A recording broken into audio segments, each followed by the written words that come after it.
Welcome to the AI Checkpoints. And just before we jump in, a quick disclaimer. This content is generated by AI. Absolutely. So today, we're doing a really fascinating technical deep dive. We're looking behind the curtain at Anthropic. That's right. They put out this incredibly detailed postmortem explaining some stability issues they had with Claude models. Yeah, specifically why the response quality seemed to dip kind of intermittently back in August and early September 2025. And, for you listening, this report is more than just transparency. It's like a masterclass in the engineering challenges of running these huge AI systems globally. So our mission here is to unpack that. We want to look at the three specific overlapping infrastructure bugs Anthropic identified and, importantly, why they were so darn hard to find. And let's start with a key point Anthropic made right up front. They stressed they never deliberately reduce model quality. Not for demand, not for time of day, not server load. Right. They're saying the problems people saw were purely down to these infrastructure bugs, which honestly underscores how critical that underlying system is. Absolutely. Quality consistency is paramount for them. Okay, so let's unpack this a bit. Before we even get to the bugs themselves, can we just talk about the scale here? How complex is it just to serve Claude reliably? Oh, it's genuinely staggering. I mean, according to their report, they're serving millions of users, not just through their own API, but also through huge partners like Amazon Bedrock and Google Cloud's Vertex AI. And that means different hardware too, right? Exactly. The deployment spans AWS Trainium chips, NVIDIA GPUs, and Google TPUs. 3 completely different hardware platforms. Wow. So you're juggling these different systems. How do you ensure someone gets the same answer no matter where their request lands? That's the core engineering headache right there. Anthropic calls it aiming for strict equivalence standards. The idea is you get the same quality response whether you hit a Trainium instance or an NVIDIA GPU. Which means any change, even a tiny one, needs massive validation. Meticulous validation across all those platforms. It's time-consuming and clearly quite tricky. Okay, and that complexity immediately sheds light on why the user reports back then were so confusing, right? Yeah, definitely. You had these 3 bugs overlapping, but they didn't affect every platform in the same way. So some users might be having a perfectly normal experience. While others are seeing serious degradation, maybe even gibberish. And they're both using Claude at the same time. Creating completely contradictory feedback must have been a real puzzle to diagnose initially. Clouded the picture, for sure. Depends entirely on which server farm your request happened to hit. Okay, this is where it gets really interesting. Let's get into the actual bugs. There were 3 distinct issues that sort of piled up between early August and September. Let's take the first one. Right. The first one they detailed was a context window routing error. This one actually started earliest, back on August 5th. And what was happening there? It was essentially a misconfiguration. Some standard requests using the Sonnet 4 model were getting accidentally sent to servers set up for a much larger upcoming model feature, the 1 million token context window. Okay, so sending small jobs to servers expecting huge ones. Did that cause immediate problems? Initially, not huge ones. It affected less than 1% of requests, so it was kind of under the radar. But then something changed. Yeah, that's the tricky part. On August 29th, they made a completely routine change to their load balancing, just standard operations. And that blew it up. It unintentionally made that misrouting way worse. Suddenly, the traffic hitting the wrong servers spiked, peaking at 16% of all Sonnet 4 requests. 16% is significant. But they mentioned something about sticky routing making it worse for some users? Yes, that's critical for understanding the user impact. If your first request in a conversation got misrouted, subsequent messages in that same chat were very likely to stick to that same incorrect server. So even though this is only 16% of total requests, if you were unlucky enough to hit a bad server once, your whole interaction could be broken. They estimate that about 30% of Claude Code users who use the service during that peak period experienced severe, persistent problems because of this stickiness. Wow. Okay, so how did they fix that one? They deployed updated routing logic starting September 4th, and it was fully rolled out everywhere, including partner platforms like Bedrock by September 18th. So that dealt with the routing issue. Okay, bug number 1 down. Now moving to the second one, this is the one that caused some really strange outputs, right? Output corruption. Yeah, this was kind of wild. It was a misconfiguration deployed on August 25th, specifically on the TPU servers handling their Claude API traffic. A misconfiguration doing what exactly? Well, it was related to an optimization, but the error caused the model to sometimes assign a really high probability to tokens words or characters that it should basically never produce in context. And that led to memorable results. Definitely memorable. The aha moment for the engineers must have been something. Users started seeing things like random Thai or Chinese characters popping up mid-sentence. Like the example they gave Hanakata, just appearing in the middle of an English response. Exactly. Or if it was generating code, it might suddenly spit out Python prompts, like where they absolutely don't belong, just obvious syntax errors. Like the AI just hiccuped completely unexpectedly. Pretty much. A very specific kind of hiccup. It affected Opus 4.1, Opus 4, and Sonnet 4, but only on those specific API TPU servers. Third-party platforms weren't hit by this one. And the fix. Thankfully, they caught it relatively quickly and rolled back that specific change on September 2nd. Did they put anything in place to stop that specific kind of weirdness happening again? They did. They added new automated tests to their deployment process, specifically designed to detect unexpected characters or character sets showing up in outputs. So hopefully no more random. Good to hear. Okay, that brings us to the third issue, and this one sounds like it goes much deeper, right into the compiler level.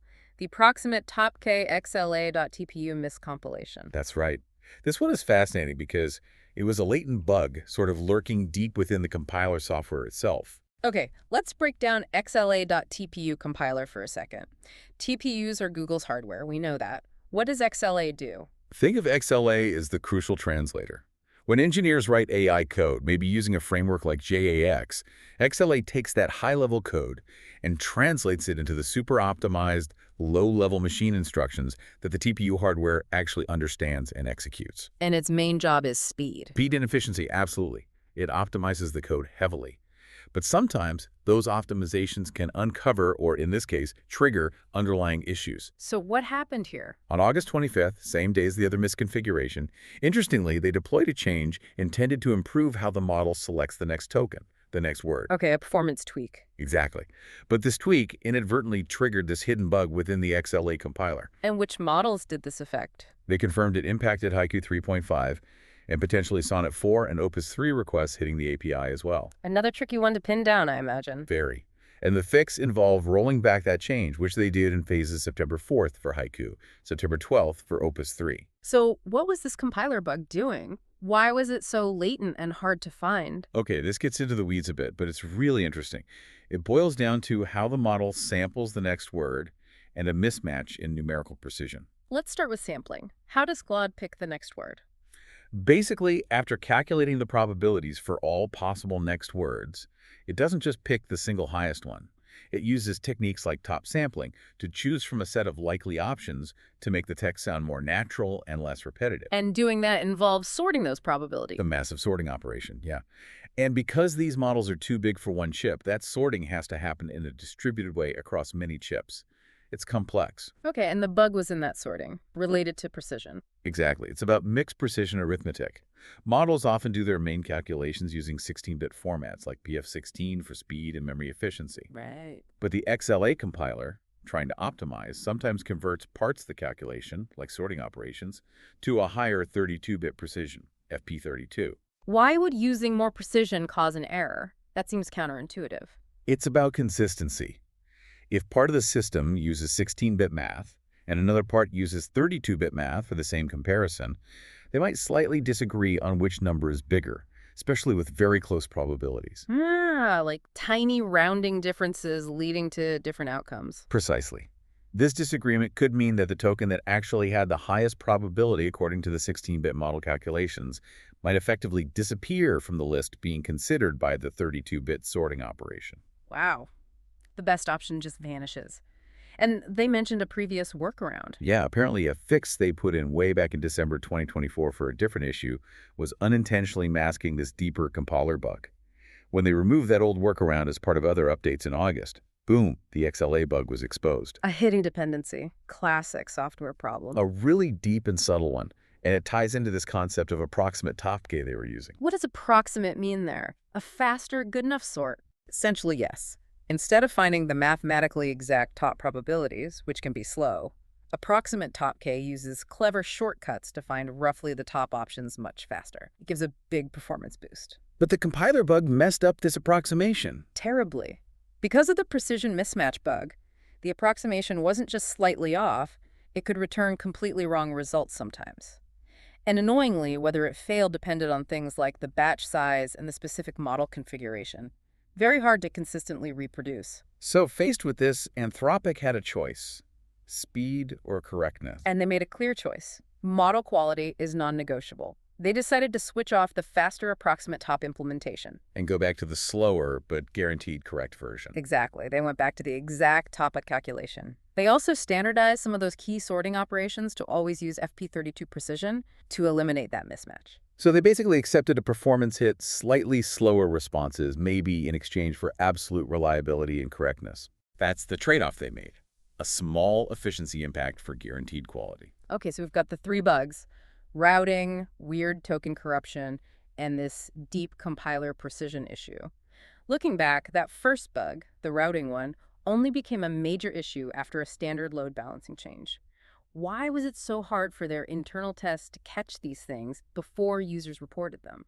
Yeah, that's a really important question, and it gets to the heart of evaluating these complex systems. Anthropic highlighted two main difficulties. What were they? First, they call their standard evaluations noisy. Their benchmarks and safety tests just weren't sensitive enough to reliably pick up the kind of subtle, intermittent quality degradation these bugs caused. Meaning Claude might make a mistake because of the bug, but then recover quickly in the next sentence, and the overall test score wouldn't change much. Exactly. The issues could seem random or inconsistent in aggregate testing, even if they were persistent for specific users hitting specific bad configurations. Okay, noisy evils. Yeah. What was the second difficulty? This one is about process and privacy. Their own internal security and privacy controls, which are obviously crucial, limited the engineer's ability to look directly at the specific user interactions that were failing.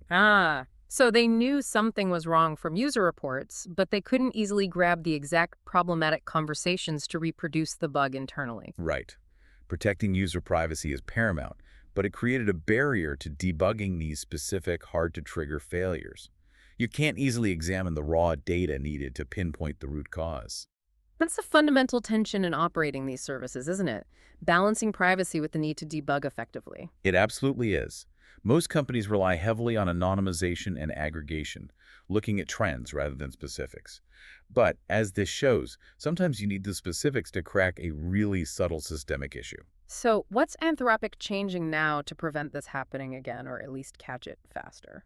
They outline several concrete steps. They're developing more sensitive evaluation metrics specifically designed to differentiate between subtly broken and working model outputs. Better canaries in the coal mine, essentially. Kind of, yeah. And, crucially, they're implementing these quality checks in more places, specifically running them continuously on their actual production systems. Oh, so that would catch things like that load balancing change causing problems immediately? That's the goal.